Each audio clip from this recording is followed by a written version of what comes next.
Vietnam War on a small-ass boat that carried 410 people.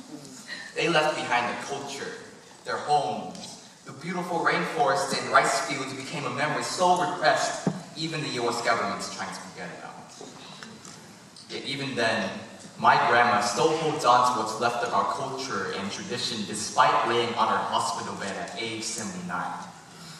And my uncles refuse to give up on her because she will be the last connection to our past that holds wisdom and untold stories passed down from our family's ancestors. Yet our story doesn't even begin in Vietnam.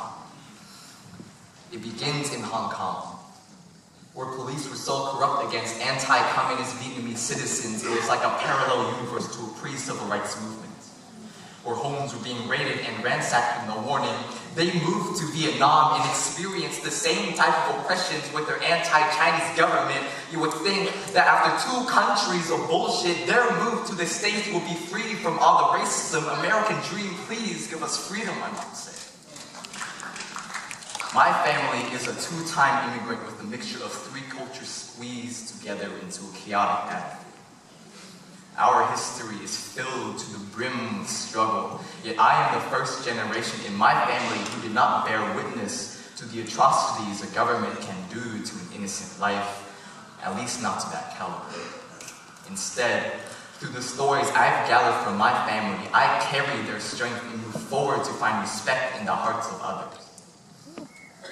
And yet, nothing got people more excited about my presence than starting a Vietnam unit in humanities class. As if I were alive when that happened, people asked me how it felt to come back from the war and joked about my napalm burns and talked to me as if I were nothing more than a trivia question. Why did no one shoot glances to the white people and ask how they feel when they started the Vietnam War?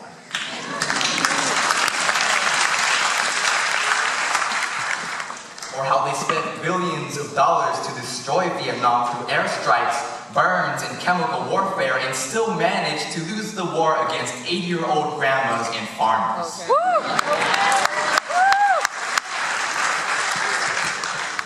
Or how they managed to not see the difference between Vietnam and Korea, and fought 2 wars for pretty much the exact same reasons, like we were the same type of people.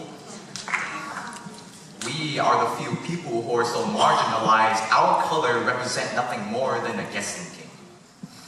Now, my heritage consists more than just rice fields, squinty eyes, and math. It represents years of struggle and dignity. It represents the Chinese who worked on the transcontinental railroads to feel connected to a world better than their war-torn homes, then banished by law. It represents the bravery my family took to leave Vietnam during the war and seek refuge in the land that destroyed our homes. We focus on success and education so much because we were never given either opportunities to begin with, yet no one seems to see the struggle in our blood. The stake in death turned into being a fresh off the boat chink. Hard work and dedication becomes, oh, he's just Asian. Anything less is disgraceful. Sweatshops and child labor becomes iPads and jeans for white Christmas. How can we find respect for ourselves in this country when the only question apparently worth asking is, what kind of Asian are you?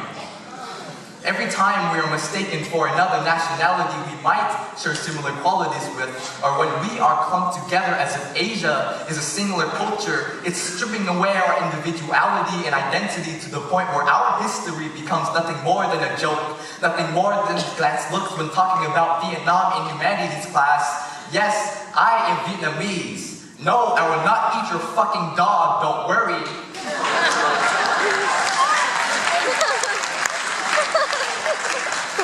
More than I make your sweater, like having a black president somehow puts us in this post-racial society. It doesn't matter how many times we see history repeat itself when I'm still being the target of Agent Orange and napalm jokes as if cancer and the deaths of millions of innocent people is funny.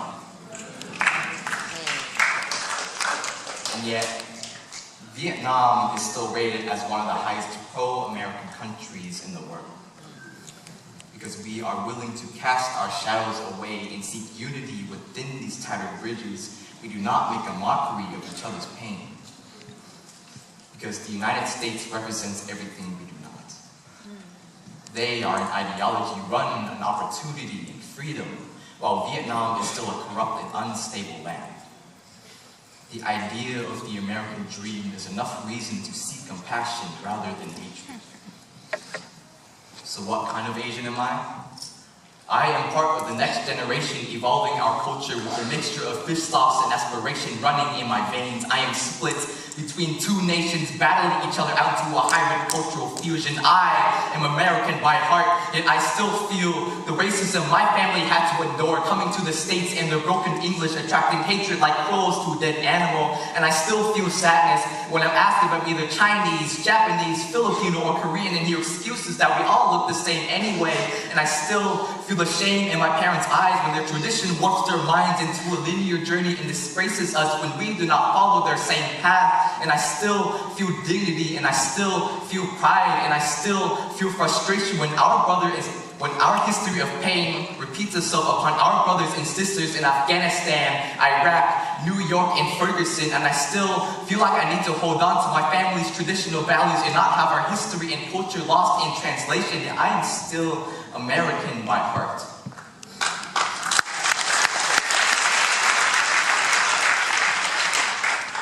I want to be able to live in a society where I can push away the stereotypes associated with the previous generation. Push away the Orientals, Celestials, Chinamen, Chinks, Gooks. I want to feel proud and still hold strong to my individuality and identity and not be mistaken for anything with similar qualities. I want to be seen for who I am and not where I am from, and not let skin color determine my value or worth long before our eyes meet. I possess a voice willing to overturn our generation of Asian Americans out of the stereotypes of our past. I will live to see ourselves be treated as equal. Are you satisfied with my answer yet? Now tell me, what kind of American are you?